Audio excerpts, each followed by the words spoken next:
are the main drivers of this mass extinction that they're talking about? And can you simplify for us what sort of chain effects occur when a certain creature goes extinct?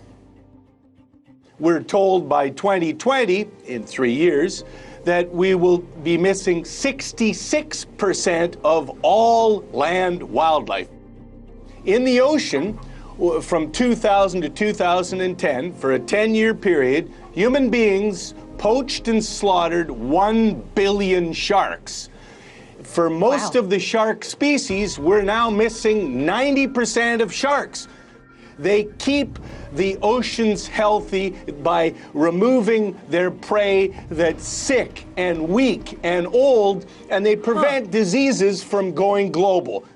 We are destroying all life. This is a crisis of epic proportion. 44% last year of our honeybees in America didn't make it. It's the highest death rate we've ever seen. And the culprit is where their habitat is being destroyed, the chemicals on the land are killing them. If the bees die, we die because we can't have any food to eat.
Bees are actually gentle and beneficial, and we need to be nice to the bees because the bees are in trouble. There are a lot of people have heard in the news about colony collapse disorder, CCD, And this showed up in the mid-2000s, where commercial beekeepers, several of them in the same year, discovered that their hives were perfectly healthy one day, and they came back for the next inspection a week later, and there weren't dead bees, there were no bees. That's what colony collapse disorder is, and disorder just means we don't really know what it is. And when they did tests inside those hives, they couldn't test any dead bees because there were no dead bees, but they found a multitude of diseases in those hives, more than we even knew existed. Bees are beneficial because they pollinate. That's actually the best product that they do for us. When we eat our food, a lot of that food is the result of an insect pollinating. And if a vegetable or a fruit didn't get pollinated, then we wouldn't have the fruit or the vegetable, or we'd have a fruit or the vegetable that's undeveloped or immature or just really not as much of it. So we can thank a bee for every third bite that we eat. Not only because of the food that they directly pollinate, but also because of the food that they pollinate that then indirectly helps feed other things that we eat, like livestock. We still have not found any single cause of colony collapse disorder. It's probably a combination of things, probably poor nutrition, lack of habitat. So we're, all the feral bees, the wild bees, they have no place to live anymore because we pave everything. We have these big, huge lawns that they can't live in. But the last piece of the puzzle is probably pesticides, and we tend to use pesticides more quickly than we need to, and we don't always use them correctly. And there's two different kinds of pesticides. A new pesticide that just came on the market and started being widely used around about the time colony collapse. So there are a number of beekeepers that suspect there's a correlation there. But this new class of pesticides are systemic. They're called neonicotinoids. And the neonicotinoids, they are taken up into the whole plant. So when a pest bug comes and chews on the plant, it will die because it gets the insecticide on that leaf, even though you didn't put the insecticide on that leaf. It's in the whole plant. So what this means for the bees is that the insecticide is actually in the nectar and pollen of the treated plant. Well, the bees will bring that back to their hive, the pollen and nectar, and they'll feed it to their young, and they'll eat it themselves. And what that does is continuously expose the entire colony to the pesticide. And this is true not only for honeybees, but also for all the native bees. What's going on right now is many independent research studies seem to indicate that this has several detrimental sublethal effects on the honeybees, as well as the native bees, things that would lead to their decline. If we want to help the bees, so a couple of things: provide habitat, provide food for them. Now the bees need to eat from spring all the way through fall. And if we have just one kind of flower, well, if we have no flowers in our yard, okay, there's nothing for them to eat. And give them a variety of plants, because the bees only get food from the plant when it's blooming. And last resort is chemicals and pesticides. There's a lot of manual things we can do that are less invasive, less destructive to the environment.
I think there's no question whatever that our government will stand by Gibraltar. 35 years ago this week, another woman Prime Minister sent a task force halfway across the world to defend the freedom of another small group of British people against another Spanish-speaking country. And I'm absolutely certain that our current Prime Minister will show the same resolve in standing by the people of Gibraltar.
I spent about 30 years looking into top political assassinations and false flag attacks, which I would call state-sponsored terrorism.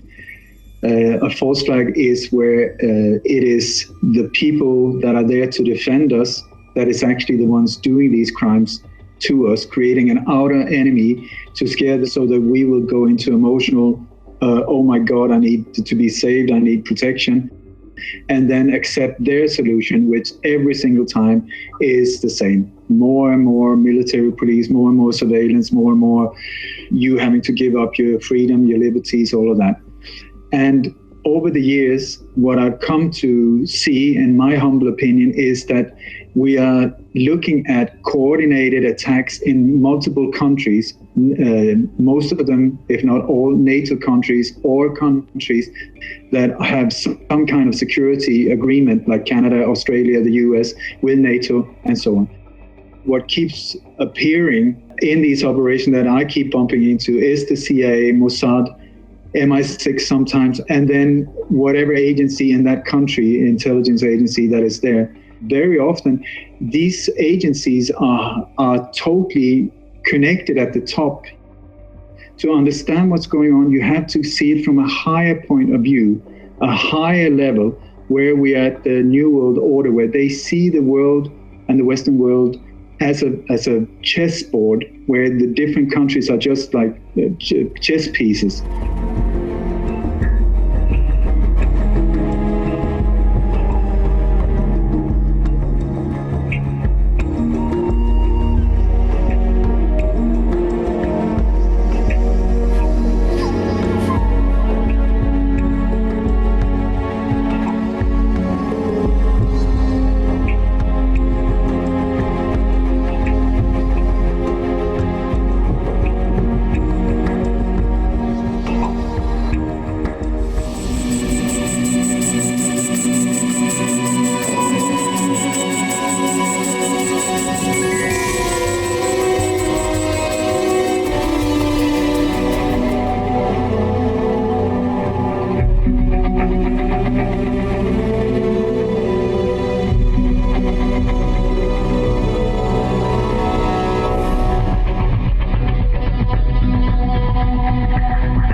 Редкая из западных СМИ накануне удержалась от соблазна обвинить сирийские войска, а заодно и ВКС России в трагедии в провинции Идлиб, где множество людей погибли, отравившись нервно-паралитическим газом. Характерная деталь – первыми на месте оказались печально известные белые каски, которые позировать перед камерами умеют куда лучше, чем спасать людей. Видимо, именно поговорив с ними, агентство Reuters поспешило обвинить в чудовищном зверстве Москву. Позже выяснилось, во-первых, российская авиация там в этот день не применялась, а во-вторых, боевое отравляющее вещество произвели сами боевики. Боевики, кстати, никогда не скрывали того факта, что они обладают навыками, техникой и достаточным количеством сырья для производства химического оружия.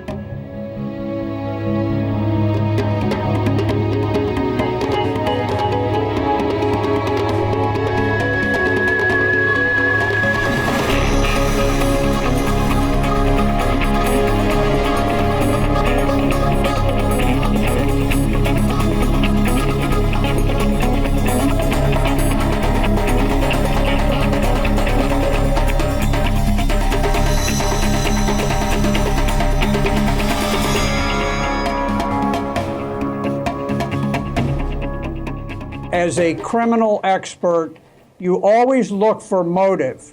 Why, in the midst of all of these battles, would Assad choose to attack civilians rather than military people?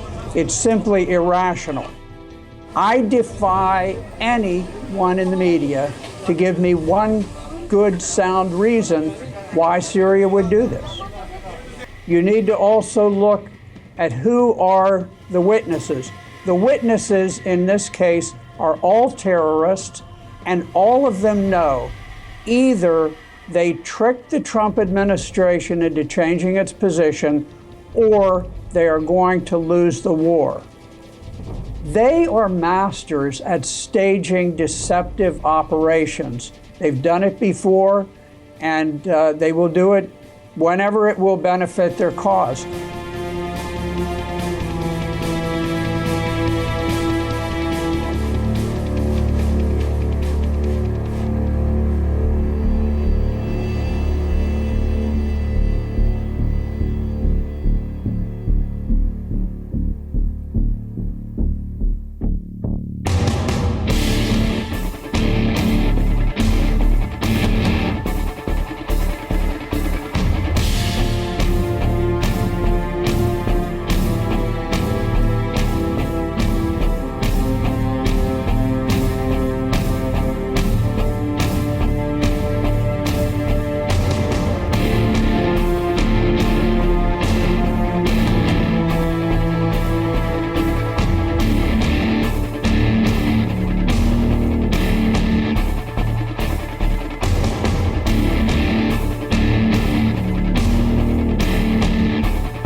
Donald Trump has been taken hostage by the deep state. And before we knew it, he's ending up being the tool of the deep state. How did this happen? How in 77 days is he doing something as stupid, as immoral, as short-sighted, as impulsive, as starting a major conflict with the Assad government and getting exactly into harm's way with Russia and all of its allies? What is he trying to accomplish? And the only thing that I can think of is that, and they've said it, Assad had to be punished. You know, the question comes to your mind, who appointed Donald Trump to be the global spanker-in-chief for any dictator or leader of a country that misbehaves? If there were some kind of existential threat, some horrible, immense, powerful, terminal threat to our existence, maybe that would be a justification for what we have. Instead of an existential threat, we have less of a threat than we've had since 1917, when Wilson foolishly put us into the First World War. And let's just tick off what is out there. The first one, obviously, is Russia. So how do they threaten the security or the safety of anybody in America unless you think Putin is foolish enough to risk nuclear retaliation by attacking us first? There's nothing that the Russians are going to do that remotely threatens us. China is the same thing, but they aren't a threat to us, and frankly, they're not a threat to any of their neighbors either, because they depend on a huge supply of raw materials coming up through the South China Sea into their ports. And frankly, we don't have to get that excited about the terrorism threat either. And if we wanted to do something about it, that's the third item, we ought to stop bombing and droning and occupying, because it's the blowback from that that's created what does exist today as a terrorist threat. So it leads to the system to keep itself alive leads to what I call endless false narratives, because if there isn't an enemy, if there isn't an imminent threat, then over time it becomes hard to justify all of this money that is being wasted in this massive system. I turned on cable news Thursday night, and you couldn't find anything from MSNBC to CNN to Fox that said anything different. They were all saying the same thing. They were in war heat. They're all paid by the same paymaster, which I call the warfare state, because there is a totally different view on what's going on in the world if you get your lens right, and if you're not part of this overwhelming groupthink consensus that is literally suffocating the machinery of government, the machinery of the mainstream media. Maybe there's a silver lining in this latest capture of Trump by the deep state, this utterly stupid attack on Syria. And that is, maybe it will help revive a coalition, anti-war coalition in the Congress. So at least there's some glimmerings of hope. But frankly, the warfare state is suffocating Washington. The war machine is bankrupting and draining the fiscal and economic resources of America, and the hour is getting late.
The U.S. media is definitely beating the drumbeat of war. The U.S. media likes to only focus on the so-called North Korean threat. But a lot of what the Western media talks about in terms of North Korea is really based on distorted facts. I believe what is happening right now is that the U.S. is flexing its muscle in order to intimidate North Korea. We have been here before in the past. But by deploying aircraft carriers and strategic bombers to the region, what the United States is doing is it is creating a situation of tension where even the slightest misstep can create a confrontation that can quickly escalate into to full-scale war.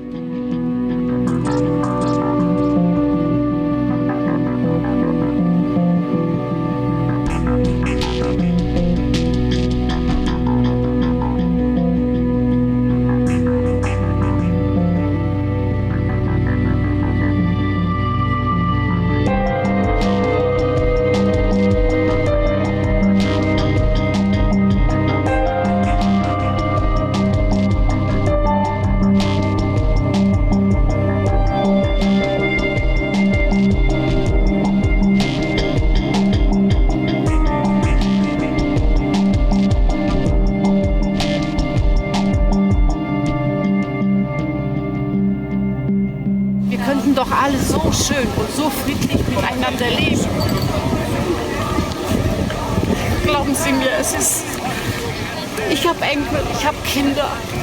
Ich möchte gerne, dass die Welt in Ruhe, dass wir Frieden haben, alle, egal welche Völker. Aber schade ist nur, dass so wenige Menschen sich darum kümmern. Es wird alles im Fernsehen geguckt, nur das, was wichtig ist, das wird nicht gesehen. Und das auch das, was wichtig ist, wird immer um diese Zeit im Fernsehen ausgestrahlt, wo die Menschen schlafen. Das arbeitende Volk noch, sage ich mal. Und das macht mich sehr, sehr traurig. Ich kann Ihnen gar nicht sagen, wie schlimm es ist.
Figure out how to electronically stroke the ionosphere in just the right way, you could return a signal to the Earth that would affect the behavior of all of those in contact with that signal.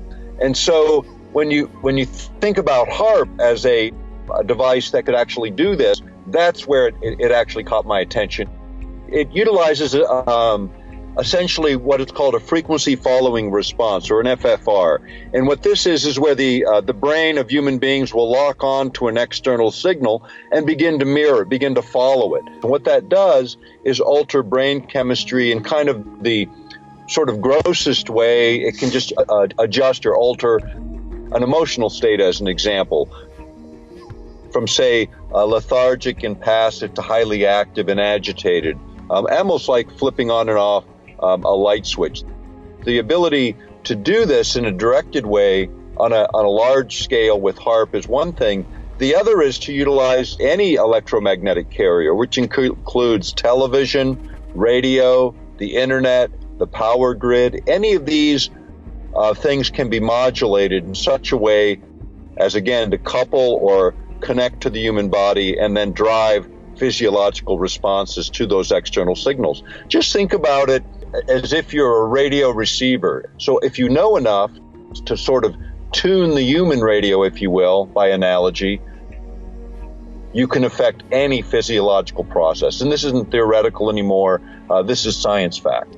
This is the direction in which our military is going for two purposes. One is, they say, for communication with our own troops, and two is for disabling or degrading adversarial troops by being able to override essentially the operator, the human being themselves. If you can affect the operator in such a way, you can literally shut down warfare. But not just in warfare. The idea of utilizing these technologies in the civilian sector, this is where I have deep concerns, because the constraint of government is not such that they will constrain themselves in this regard. The temptation to use these technologies historically has been too great, and the abuses have been recorded in the record going back now over 50 years. There's over 500,000 Americans, just Americans alone, had been victims of human experiments ranging from the things we're talking about today to a number of other technologies that were tested. The fact is, these projects continue on. Unwitting victims are the only way you can really test these things in the field. And I would suggest that a lot of that testing happens overseas, outside of the boundaries of the United States. This is what will drive us in the wrong direction. Utilizing these techniques in combination with big data will change the way in which the world functions, and it will not be in favor of the average human being.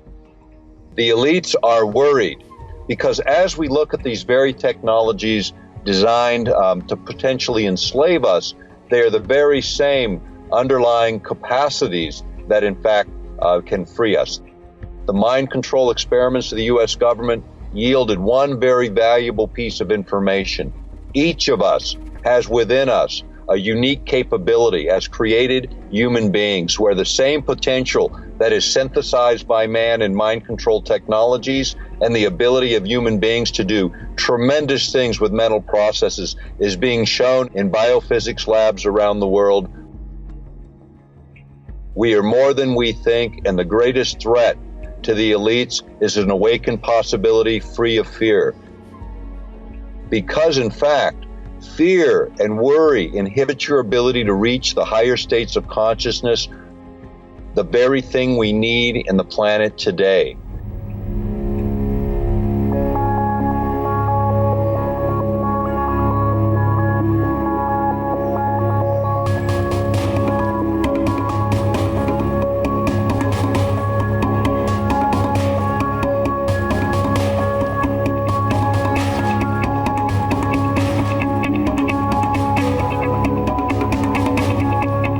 Que se está trabajando en esa línea, que se está trabajando en cómo controlar el cerebro.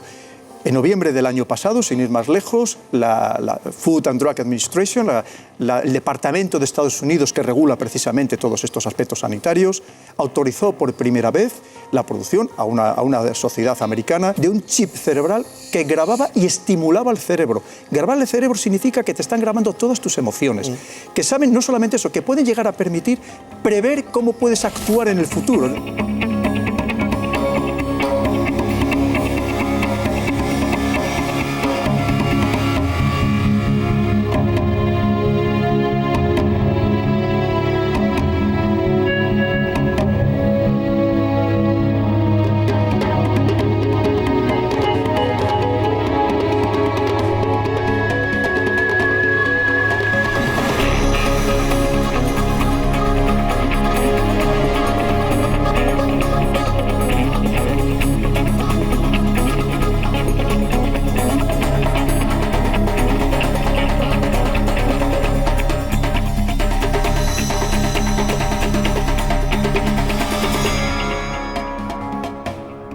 Everything in our reality is a frequency, everything.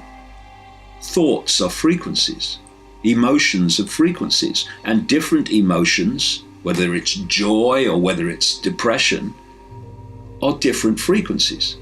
The human brain works in a certain frequency band and processes information in a certain frequency band. Therefore, if you can broadcast frequencies and information in those frequencies within the frequency band that the human mind interacts with reality, then you can completely scramble them or implant thoughts and perceptions that people think are their own. A violent protest, that is a frequency. People getting mass agitated, in mass states of fear. These are all frequencies. And if you can broadcast frequencies in a community or in an area, you can create mass hysteria. You can create mass fear. This is a story about what happened in 1991 in the war against Iraq. It describes a US psychological operation tactic directed against Iraqi troops in Kuwait.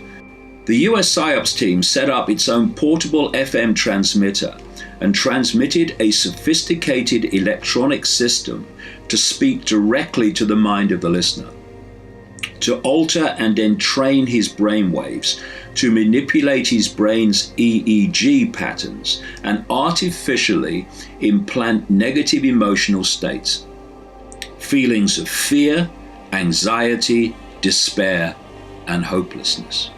And this subliminal system doesn't, it says, just tell a person to feel an emotion. It makes them feel it. It implants that emotion in their minds, because they're broadcasting the frequency of that emotion, which gets the body to manifest that emotion. They broadcast this stuff to Iraqi troops, and what happened? There was a mass surrender of Iraqi troops. you can use these same techniques to program someone to carry out a terrorist attack.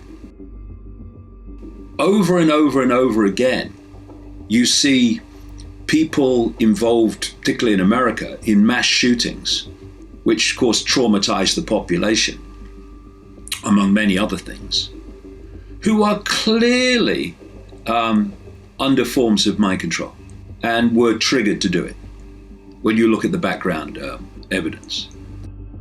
Are we so naive as to believe that's not being used on the general population to bring about reactions, responses, and behavior from the target population? Of course they are. And when you look, therefore, at this now gathering and fantastic already grid of transmitter towers, of Wi-Fi, of smart meters, these are frequencies being broadcast into the environment. People largely don't realize the scale of mind control to which the global human population is constantly subjected. We are at the crossroads here. We take our minds back, or someone else completely takes them over.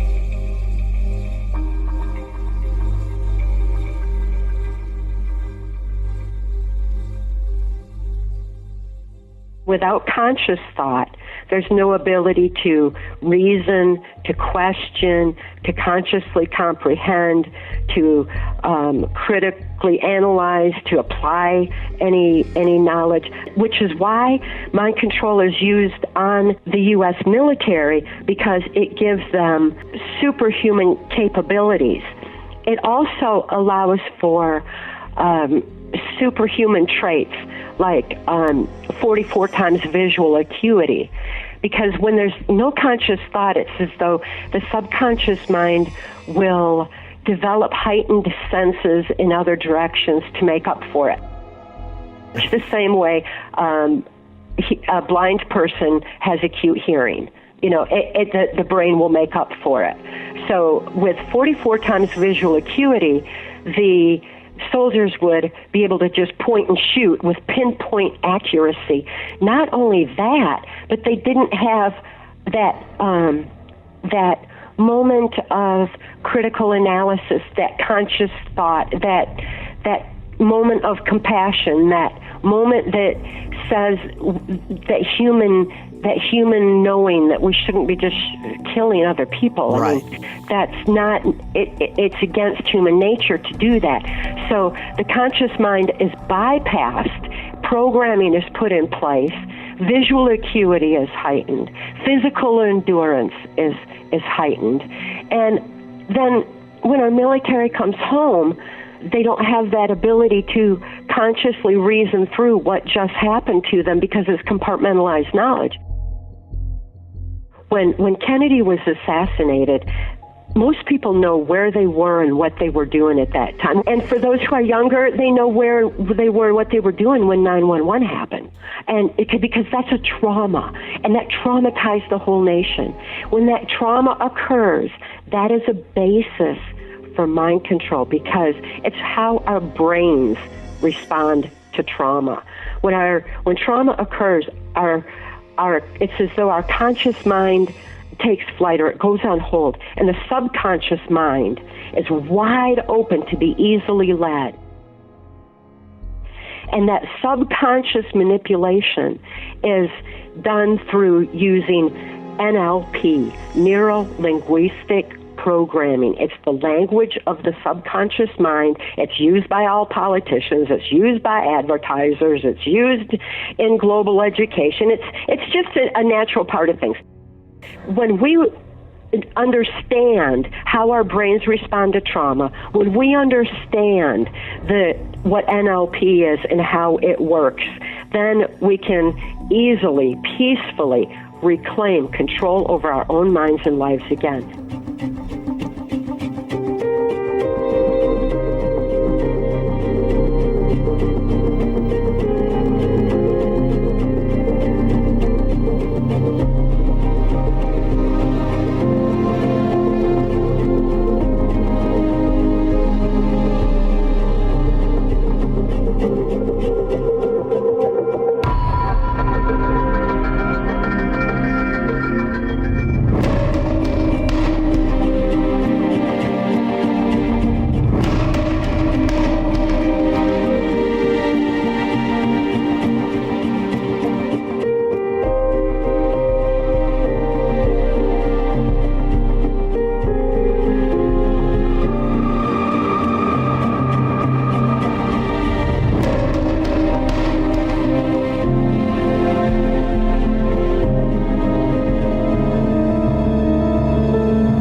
Why would the government try to hide the reality of UFOs, as they have for decades? They understood we have off-world visitors coming here, using this high technology energy. We can imagine why they might lie about it. It's a technological advantage, military applications. But what are some of the other reasons that you see for this? Social and political control. I mean, it's political control 101. Information control. Those who control the information flow have their hand on the lever of power. Why do these aliens go skulking around the shadows? Most of them, the evidence suggests they've cut deals. Why do any espionage agents go skulking about in the shadows? Because they're wheeling and dealing in secret. That's espionage 101. Control of information, control of personnel, control of institutional or organizational assets. You keep a tight lid on it, and that's your answer right there. When you're dealing with other species coming from other planets, or even from another space-time continuum altogether, maybe from another dimension, or another realm where the laws of physics has developed, and then you encounter that species in their technology and their culture and their mode of thought, their way of reasoning, their way of communicating. It could literally be mind-bending, could be very difficult to integrate psychologically and mentally. I think that they do have operational so-called UFO technology, but it's being used, they being the military agencies. And I believe they've made a lot of progress in the last half century, and they've kept the vast majority of it classified. When you start working with these technologies that bend time, if you will, and or bend space, if you will, the reality veils start to part. The veils of reality between dimensions, the veils of reality between different modes of perception, the veils of reality may be between literally other physical universes. And I think what happens is that you mentally and also optically, physically, begin to perceive quite a lot of things that the ordinary person doesn't in the course of their everyday life. There are thousands and thousands, unknown thousands of cases of so-called aliens or extraterrestrials, very much, so to speak, manifesting themselves to ordinary people. You see, they're different groups. And the ones who've cut deals with the major governments, for example, and military and espionage agencies, do have a hierarchical command or organizational structure.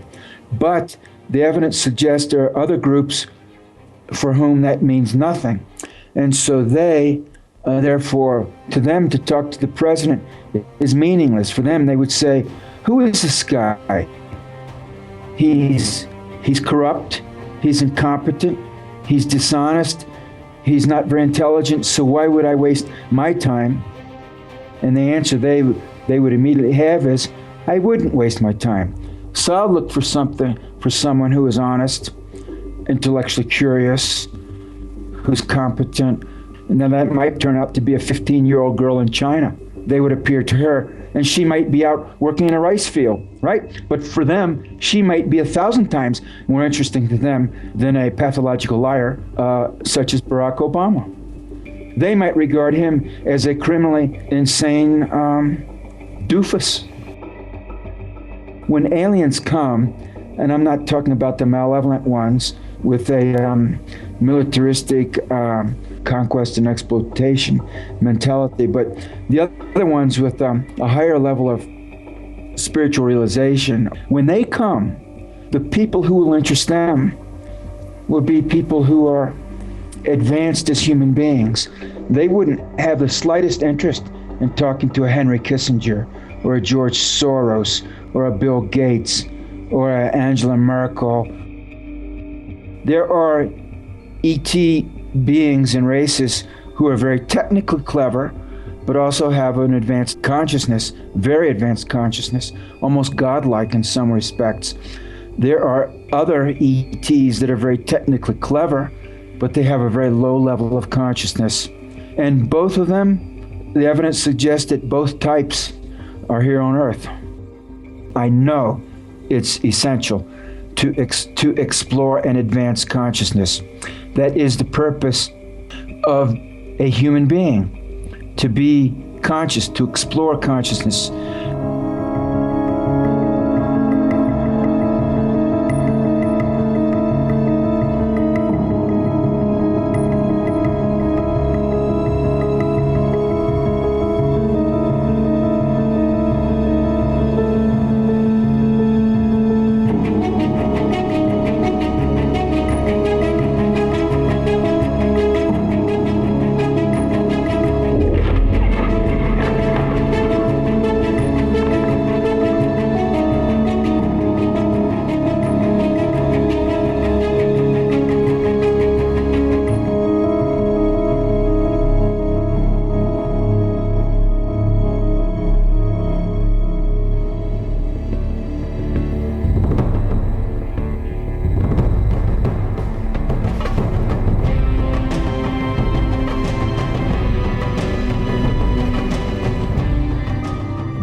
should be true love.